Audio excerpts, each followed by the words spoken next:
Yksi pääteemoistani näissä vaaleissa on liikunta ja sen lisääminen. Tutkimuksinkin on todistettu, että tunti lisää liikuntaa päivässä säästäisi terveysmenoissa noin 2 miljardia euroa vuodessa.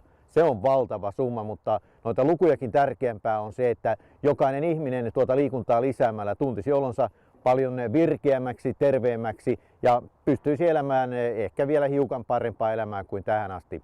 Tuota liikunnan lisäämistä sitä pitää aloittaa jo aivan tuolta tarha-iästä, eli lapsista aikuisiin ja mummoihin ja vaareihin. Kaikkien pitäisi liikkua enemmän ja se pystytään tekemään niin, että me myös siitä nautimme.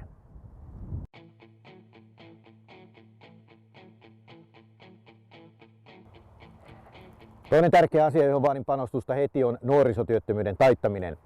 Ei siinä ole mitään järkeä, että me koulutamme nuoria suoraan kortistoon ja toisaalta tämän viimeisen 4 vuoden aikana nuorisotyöttömyys se on vain kasvanut, vaikka toimenpiteitä sen taittamiseksi olisi pitänyt tehdä jo hyvissä ajoin. Niinpä ehdotankin, että nuorille annetaan nyt 5 000 euron työseteli. Työnantaja saisi tämän summan, jos palkkaisi nuoren vuodeksi töihin.